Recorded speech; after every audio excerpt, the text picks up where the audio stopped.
Medicine के बराबर हमारे खाने की थाली है। अगर खाने की थाली में सुधार कर लिया जाए तो हर प्रॉब्लम जो लाइफ स्टाइल से संबंधित है, जो एज फैक्टर के कारण हुआ है, उसको दूर किया जा सकता है। तो आज की वीडियो में बात करेंगे कि प्रोस्टेट में आप क्या खाएं क्या नहीं खाएं, उसका क्या साइंटिफिक रीजन है कि आपको खाना चाहिए और क्यों नहीं खाना चाहिए, इन सभी पर बात करेंगे। जैसे ही प्रोस्टेट होती है तो घबराहट बेचैनी बहुत होती है, पर घबराइए नहीं। हर 2 में से 1 पुरुष को प्रोस्टेट की प्रॉब्लम है और लाइफ स्टाइल में थोड़े से चेंज करके, खाने की थाली में थोड़ी सी सजगता अपना करके आप इसे पूरी तरह से क्योर कर सकते हैं। क्योंकि प्रोस्टेट का इनलार्जमेंट जस्ट आपके उस ग्लैंड में बस सूजन हो जाने की वजह से है।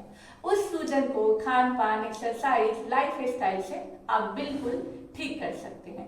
तो चलिए सबसे पहले कि क्या क्या नहीं खाना है।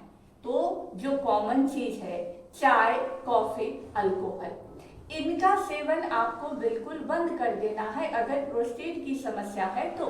क्यों बंद कर देना है? क्योंकि चाय, कॉफी या जो आपका शराब वगैरह है वो आपके यूरिन को उत्तेजित करता है, बार बार नेचुरल तरीके से यूरिन करने के लिए प्रोत्साहित करता है यूरिनरी ग्लैंड को। तो इसीलिए जब आप ज्यादा चाय कॉफी का सेवन करते हैं तो उस ऑर्गन पर और ज्यादा दबाव बढ़ता है और आपको बार बार पेशाब आने की समस्या बढ़ते चली जाती है। तो जहां तक संभव हो सके शराब का सेवन आप लोग करते हो या ना करते हो ये तो मुझे नहीं पता, पर चाय का सेवन जनरली हर घर में हर व्यक्ति करता है, हर महिला पुरुष हमारे जो है वो करते हैं। चाय के बहुत शौकीन होते हैं हम। तो चाय धीरे धीरे आपको कम करना है और ज्यादा प्रॉब्लम है तो कुछ दिनों के लिए कम से कम उसे बंद कर दीजिए। अगला जो आपको नहीं खाना है वो आपके रेड मीट वाली चीजें जो है, जैसे बकरे का मीट, बफेलो का मीट, ये सब, बोकन मीट, ये सब नहीं खाना है। क्योंकि इससे भी आपके जो ग्लैंड है उसकी सूजन में वृद्धि होती है।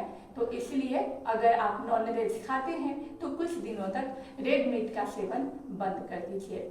इसके अलावा जो बहुत अधिक मिर्च मसाले वाली चीज है उसको कम करना है आपको। मिर्च मसाले जो है वो शरीर में आपके अतिरिक्त गैस, कब्ज में वृद्धि करेंगे, वजन में वृद्धि करेंगे और आपका डाइजेस्टिव ऑर्गन अच्छे से काम नहीं करेगा तो भी आपके प्रोस्टेट ग्लैंड पर एक्स्ट्रा दबाव पड़ता है। तो इसलिए कोशिश करना है कि जितना सादा से सादा भोजन आप कर सके, मिर्च मसाले को हटाएं, तेल को हटाएं, तो उतना ज्यादा आपके लिए अच्छा है।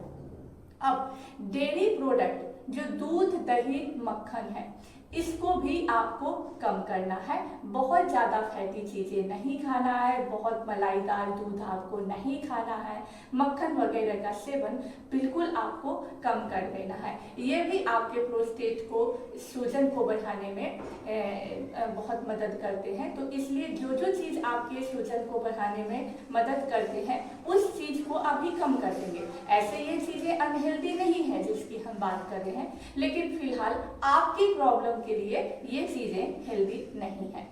इसके अलावा सोडियम की जो मात्रा है, नमक की मात्रा है, जो पैक्ड आइटम आप लोग लेते हैं उसमें सोडियम की मात्रा बहुत अधिक होती है, या अधिक अगर नमक का आप ऐसे भी सेवन करते हैं सब्जी में, सलाद में, तो आप देखेंगे कि इसमें क्या होता है, वाटर को रिटेंशन करने की कैपेसिटी होती है। वो आपको क्या करता है, वाटर होल्ड करता है और जिससे कि शरीर के अन्य ऑर्गन में भी सूजन हो सकते हैं, न केवल प्रोस्टेट ग्लैंड में। तो इसलिए इन सब चीजों का आप सेवन कम करेंगे।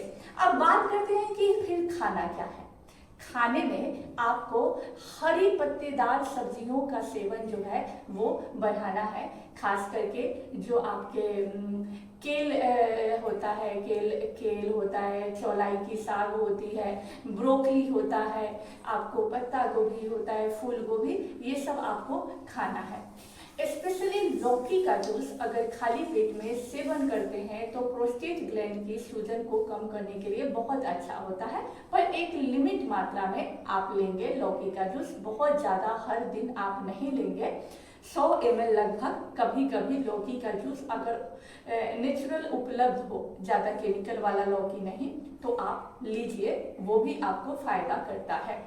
अब फल की बात आती है तो जिस भी फल में लाइकोपीन की मात्रा, जैसे कि आप देखेंगे कि पके हुए टमाटर में लाइकोपीन की मात्रा बहुत अधिक होती है, तो पके हुए टमाटर को खाना आपके लिए बहुत लाभकारी होगा, लेकिन ध्यान रखें कि उसके बीज को निकाल करके फेंक देना है और फिर पके हुए टमाटर का सेवन आपको अच्छे से चबा चबा करके करना है। पके हुए पपीता का सेवन करिए, वो भी बहुत अच्छा है। तरबूज का सेवन करिए, अमरूद का सेवन करिए, ये सब फल आपके लिए बहुत अच्छा है। इवन अनार का जूस अगर आपको मिल जाए एक दिन 2 दिन पर या रोज, तो ये बहुत भरपूर मात्रा में आपके शरीर को पोषण देता है और आपके लिए बहुत अच्छा होता है। नहीं मिलता है तो जो भी उपलब्ध है आपको, अमरूद, टमाटर, ये सब भी अगर आप रूटीन में खाएं थोड़ा थोड़ा तो आपके लिए अच्छा है। इसके अलावा अगर हम बात करें खाने की थाली में, तो कोशिश करें कि जो स्प्राउट वगैरह है उसका सेवन आपको बढ़ाना है। सुपाच्य भोजन, दलिया, खिचड़ी, दही, इन सब का सेवन करना है, लो फैट वाली दही का, ताकि जो आपके डाइजेस्टिव ऑर्गन है वो ठीक से काम कर सके, पेट की अग्नि जो है वो ठीक से प्रज्वलित हो, बुझे नहीं। ज़्यादा कोल्ड ड्रिंक वगैरह का सेवन ज़्यादा क्या, बिल्कुल ही बंद आपको कर देना है, ठीक है। और नाश्ते में भुने हुए चने आप शाम में ले लें, नाश्ते में स्प्राउट ले लें, ये सब चीज़ें जो है वो आपको शरीर में ताकत भी देगा और भूख की जो क्रेविंग है उसको भी कम करेगा, वजन को भी नियंत्रित करेगा। इसके अलावा जिंक से भरपूर फूड जो भी है वो आपके लिए बहुत लाभदायक है। जितने जो सीड्स हैं, जैसे अलसी हो गए, तिल हो गए, अखरोट हो गए, बादाम हो गए, तो ये सब ना बहुत हेल्दी होता है आपके लिए, क्योंकि एक तो इसमें ओमेगा 3 पाया जाता है, फिर जिंक पाया जाता है, और ये आपके प्रोस्टेट ग्लैंड की सूजन को कम करने के लिए बहुत उपयोगी माना जाता है। इसके अलावा आप कभी कभी सूजन को कम करने के लिए हल्दी, 1 चुटकी हल्दी का जरूर यूज करें कि लो फैट वाला जो मिल्क है उस गर्म दूध में आप रात में सोने के पहले कभी कभी, रोज नहीं, देखिए किसी भी चीज़ की एक लिमिट है। अगर मान लिया जाए कोई चीज़ फायदा करता है तो रोज एक ही चीज़ को नहीं लेना है, चेंज कर करके लेना है। तो कभी कभी गर्म दूध में 1 चुटकी हल्दी डाल करके और उसका सेवन करिए, वो आपके पूरे शरीर के सूजन को कम करने के लिए, पूरे शरीर के ब्लड को क्लीन करने के लिए, पतला करने के लिए बहुत अच्छा जो है वो है आयुर्वेद के अनुसार। तो कभी कभी हल्दी वाला दूध का भी सेवन आप कर लेंगे, ठीक है। इसके अलावा अगर मैं बात करूं पानी की, ये पानी की बात करना बहुत जरूरी है आपके प्रोस्टेट की प्रॉब्लम में। क्यों?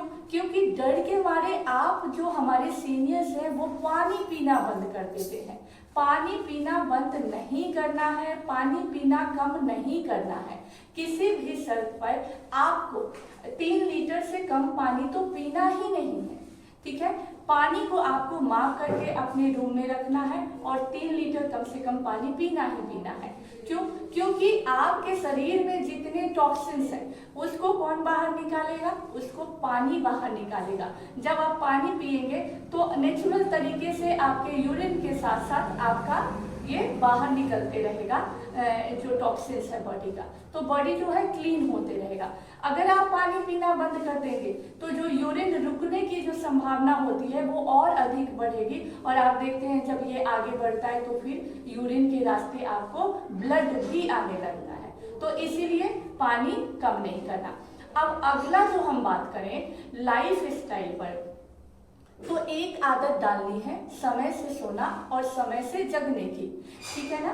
आपको देर रात तक नहीं जगना है, रात में ज़्यादा टीवी, मोबाइल ये सब का यूज नहीं करना है, टाइम से रात में सो जाना है। क्यों? क्योंकि रात में फिर आपको कई बार उठने की भी प्रॉब्लम है। और एक चीज़ कि जब नींद पूरी नहीं होती है तो सुबह जल्दी उठने की होड़ ना रखें। वैसे ब्रह्म मुहूर्त में उठना बहुत उत्तम माना गया है। समय के साथ, नेचर के साथ सोना जगना बहुत उत्तम माना गया है, पर तब जब आपका शरीर स्वस्थ है। कई बार क्या होता है कि रात भर जगने की जो प्रक्रिया है वो चलती रहती है और अर्ली मॉर्निंग आपको नींद आती है। तो वैसे में जब आपकी नींद आती है और आपको लगता है कि आपकी नींद पूरी नहीं हुई है, तो आराम से सोकर के पहले अपनी नींद को पूरी कीजिए। ठीक है, जरूरी नहीं है कि 4 बजे 5 बजे उठना ही है। आप पहले अपनी नींद पूरी करिए, क्योंकि 7 से 8 घंटे की अगर नींद होगी तभी आपका मन मस्तिष्क शांत होगा, तनाव जो है वो दूर रहेगा। जब मन से तनाव दूर रहेगा तभी शरीर जो है वो सपोर्ट करेगा बीमारी से लड़ने के लिए। इस फॉर्मूला को भी आपको समझना है, तो इसलिए क्या करेंगे, नींद आप पूरी लेंगे। ठीक है, अगला है कि आपको एक्सरसाइज जरूर करना है। खाने की थाली में सुधार अगर आपने कर लिया और एक्सरसाइज कर लिया, तो मैं 100% तो नहीं लेकिन 99% जरूर कहूँगी कि आपकी प्रॉब्लम ठीक हो जाएगी, अगर पॉजिटिव माइंडसेट के साथ आप ये सारे चीज़ अपनाते हैं। एक्सरसाइज में सारे जितने स्ट्रेचिंग है आप कर लीजिए, साइकिलिंग कीजिए, स्विमिंग कर पाते हैं तो स्विमिंग कीजिए, वॉकिंग कीजिए। ठीक है, और एक्सरसाइज की बहुत सारी वीडियो जो है वो चैनल पर डली हुई है कि कौन कौन से एक्सरसाइज करें। स्पेशली जो आपके पेल्विक फ्लोर को हील करने वाले एक्सरसाइज हैं वो सभी एक्सरसाइज कीजिए। बहुत सारे एक्सरसाइज हैं जो मैं समय समय पर आप लोगों के लिए लेकर के आते रहती हूँ, तो आप जब चैनल विजिट करेंगे तो आपको एक्सरसाइज का तरीका, सावधानियाँ सभी देखने को मिल जाएंगे, तो आप जरूर थोड़ी देर एक्सरसाइज भी करेंगे। तो चलिए आज के लिए हम रहने देते हैं इतना ही, मिलते हैं नेक्स्ट वीडियो में। राधे राधे, जय श्री कृष्णा।